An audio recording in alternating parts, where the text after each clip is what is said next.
tranga niseho teny 67 hectara teny raha raha tokatranon'olona izay mpivady niady aveny ambony riana no voatosika ilay ramatofy ilay rangahy ka nianjera aveny ambony riana ka maty tradrano tamin'iny andro ny omaly iny ka ny pitsopitsony mahakasika an'izay ny fakafakaina amintsika atao anatin'ity vidéo ity ka manasantsika rehetra anaraka an'ity vidéo ity hatramin'ny farany.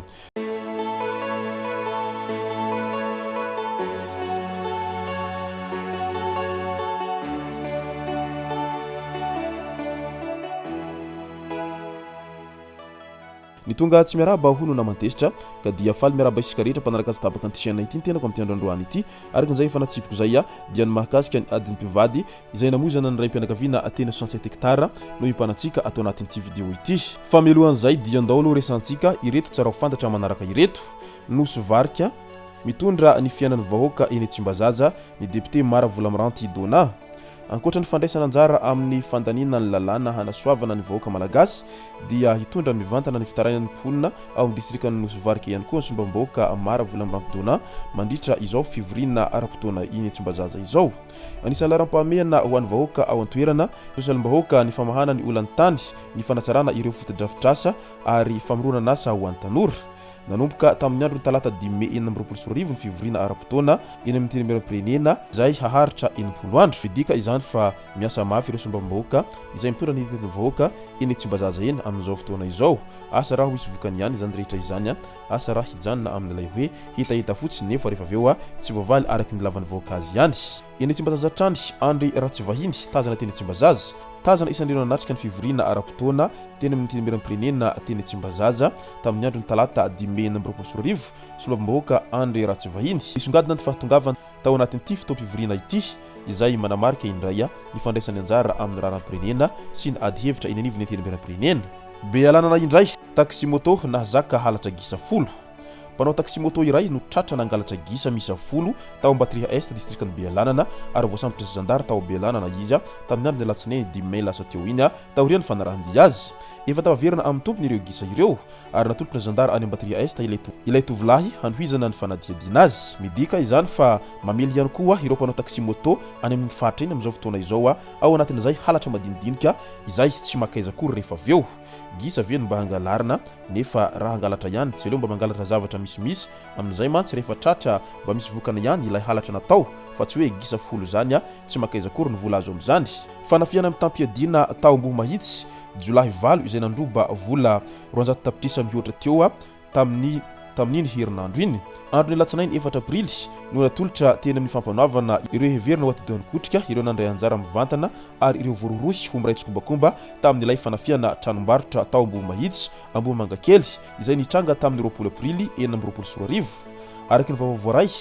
mpibata entana tao amin'ilay toerana ihany no isan'ireo voalaza fa nikotrika ity asa ratsy ity. Tamin'ny maraina ny 20 Aprily tokony ho tamin'ny 9 ora maraina no niditra ankerin'ireo jolahy izay misa 8 nitondra basy kalashnikov iray ary pistolet iray. Vampana basy avokoa ireo mpiasa tao anatiny sy teny ivelany ary niterena hamoaka vola rehetra tao anatin'ny kofra. Vola manodidina 200 tapitrisa ariary no voalaza fa lasan'ireo nandritra izay fanafiana izay. Nampiasa skotera misa 3 ireo jolahy tamin'ny fandosirana. Taty aoriana dia nisy ny fisamborana ka sarina niaraka tamin'izy ireo miamby ny vola 20 tapitrisa ariary mahery kely. Raha mbola ahiahina kosa fa efa nampiasaina miampahany ilay vola ary mbola tsy voasambotra ireo mpiray tsikombakomba hafa. Ny zandary ao Amboho Mangakely no misahana ny fanadihadiana amin'ity raharaha ity. Andrasana araka izany ny fanadihadiana toyny mahakasika an'ity fandrobana vola be amin'ny 200 tapitrisa ariary mihoatra ity teny Amboho Mahitsy izay. Midika izany fa tena tsy mandry fahalemana ny tany amin'izao fotoana izao ary mahatsara mandrediranantsy ny vahoaka noho ny fitsoka an'izay asan'ny jolahy izay.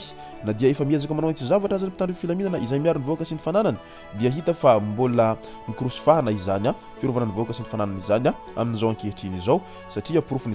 izao ireto asan'ny jolahy izay miely tsiroa nefa na dia fa maro ireo tratra mbola mitohy ihany izay karazany asan'ny jolahy izay mandraky tiany androany.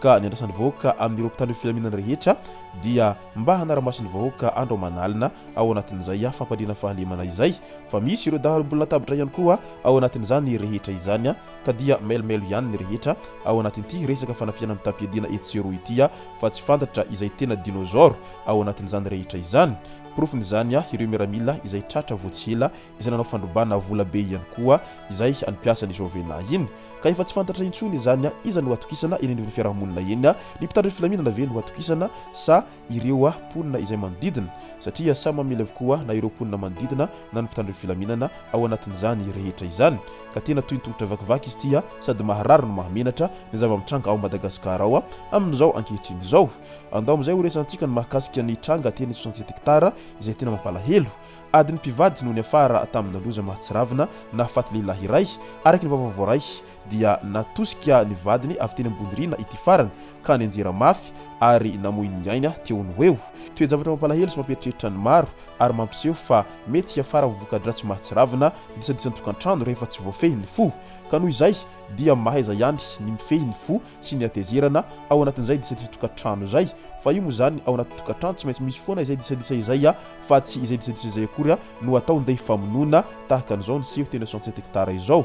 mampalahelo ny zava-misy satria ny ray mpianakaviana matitra drano ary ilera matoa kosa mety higadra ary tsy maintsy higadra mihitsy moa zany ka lasa ireo ankizy no mizaka ny vokany adalan'izy ireo tao anatin'izay disadisan'izy ireo zay satria hanana reny any amponja ary ny ray any ampasana ao anatin'ny izany rehetra izany ka dia mirary finoana feno ho an'ny fianakaviana manamanjo amin'izao loza izay nahazo ity ray mpianakaviana tena 67 hektara ity ary ainganeo tsara levenina ny maty ary aza misosoka alaherintsony fa mankahiry ihany koa ho an'ireo zanany sy ireo fianakaviana rehetra ao anatin'izany rehetra izany fa tsy mora ny miandry azy ireo satria ny reny ho any amponja ary ny ray izay maty tsy tradrano izay tenenina foana amin'io resaka fo satria ny fotezitra tsy nanandrarina araka fitenenina izay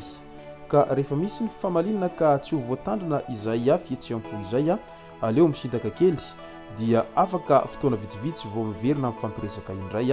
ao anatin'ny fotony tanteraka fa tsy sanatria akory samy hiakatrakatra ny lahy sy ny vavy ao anatin'izay fotezitra izay ary indrindrandrindra ho ny adiny mpivady zany tsy maintsy misy foana eo amin'ny tokantrano fa tsy natao ndeha famonoana akory izay hoe adiny mpivady izay amin'ny mampivady azy zay tahaka ny fisilela indraindray mba mifandramatra kely fa tsy hoe ndeha famonoana akory sanatriany vava lavitry ny lela ka profiny zao ity zavanitranga tany 67 hektara ity